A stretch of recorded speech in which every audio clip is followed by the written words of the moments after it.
C'est une journée pas comme les autres à la maison des seigneurs Kambissi ce samedi 1er août 2026 en Filou, dans le 7e arrondissement de Brazzaville, où les aînés ont célébré la journée des parents. L'événement, organisé par le ministère de la Culture et des Arts à travers la Direction générale des loisirs, a été marqué par des moments de loisirs, de partage et d'engagement auprès des parents. Tressés, coiffés, vêtus de tenues uniformes, les seniors ont reçu la visite de plusieurs personnes venues partager avec eux non seulement le repas, mais aussi des moments de danse pour agrémenter ce moment. Une façon pour ces aînés de rompre l'isolement. Dans leur mot de bienvenue, le représentant de l'administrateur maire d'Infilou, Victorien Pembele, et le coordonnateur de la maison Kambissi, Samuel Kouka, ont salué l'initiative. Que c'est à travers eux que nous sommes aujourd'hui devenus des grandes personnes, qu'à travers eux que aujourd'hui nous sommes des directeurs. Ce lieu mythique, Kambissi, et ce jour, on célèbre un double événement. C'est le lancement officiel du 10e anniversaire de la Maison des Seigneurs Kambissi.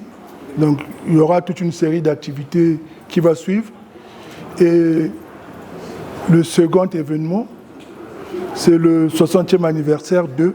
La directrice générale des loisirs, Patricia Tendele, au cœur de cette célébration, a rendu un hommage sincère à la créatrice de la maison Kambissi, la première dame Antoinette Sassou Nguesso, pour son élan de cœur, elle qui continue à soutenir son œuvre. Ainsi, la DG a donné le sens de cette journée qui est de célébrer la vie, la mémoire et la sagesse. Nos aînés sont notre fierté et prendre soin d'eux est un devoir républicain et humain.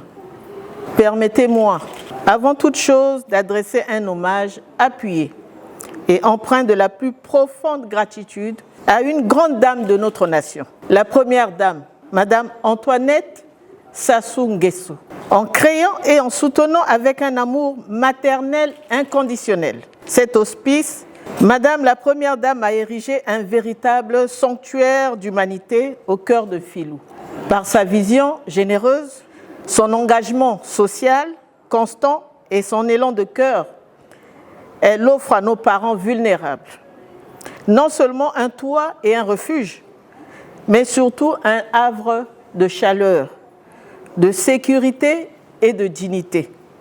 Merci, grande maman Antoinette Sassou Nguesso, de nous rappeler chaque jour que la véritable grandeur d'une société se mesure à la manière dont elle protège ses membres les plus fragiles. Cette action en faveur de nos seniors s'inscrit pleinement dans la vision globale de l'État. Comment ne pas rappeler ici la promesse solennelle faite à la nation par son Excellence Denis Sassou Nguesso, président de la République et chef de l'État. Lors de son discours d'investiture en avril dernier, au point 11 de son projet de société, le chef de l'État a pris l'engagement ferme de veiller personnellement au développement des loisirs et du sport dans tout le pays. En tant que directrice générale des loisirs, je tiens à réaffirmer avec force, le loisir n'est pas un luxe réservé à une élite, ni un simple divertissement superflu. Le loisir est un besoin fondamental. Garantir le droit au loisir à l'hospice Kambissi, c'est traduire la promesse présidentielle et donner du sens à l'action publique, selon Patricia Tendele, qui a promis la visite de la Direction générale des loisirs dans les autres centres d'accueil de Brazzaville. Pour nos seniors, l'accès à des loisirs adaptés, qu'ils soient culturels, ludiques, artistiques ou intergénérationnels, est une médecine douce contre la solitude. Un stimulant cognitif et une source intarissable de vitalité. Garantir le droit au loisir à l'hospice Kambissi, c'est traduire concrètement sur le terrain la promesse présidentielle et donner du sens à l'action publique. En cette journée de célébration, nos pensées et notre affection s'étendent bien au-delà d'un filou. Si la cérémonie d'aujourd'hui se déroule à la Maison des Seigneurs Kambissi, je tiens à adresser un message chaleureux aux résidents et aux encadrants des autres centres d'accueil de Brazzaville, notamment l'hospice Paul Okamba et le centre des Petites Sœurs des Pauvres. Bien qu'il n'ait pas pu être associé directement aux festivités de ce jour, ils ne sont nullement oubliés.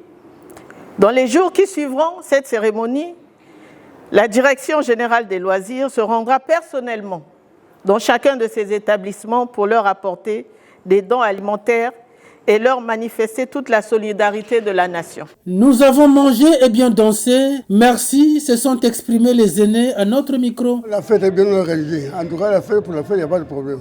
Je suis très content. Ça me fait plaisir. Dieu a dit, aimez-vous les uns les autres. Merci pour la maman Antoinette Sassou et son mari. Et merci pour la maman, la directrice qui a organisé, qui ont préparé la fête.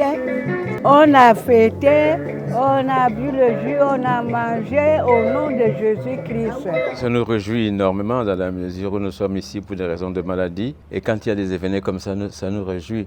On se rend compte au moins que nous ne sommes pas oubliés par les autorités de ce pays. Et nous pensons aussi que ça permet à nos parents de savoir que nous sommes encore vivants. Au-delà de cette célébration, la Direction générale des loisirs a pris l'engagement solennel au nom de l'État de concrétiser une véritable politique publique du temps libre pour les aînés. Il s'agit de la mise en place progressive de clubs de loisirs dédiés aux personnes âgées sur l'ensemble du territoire national.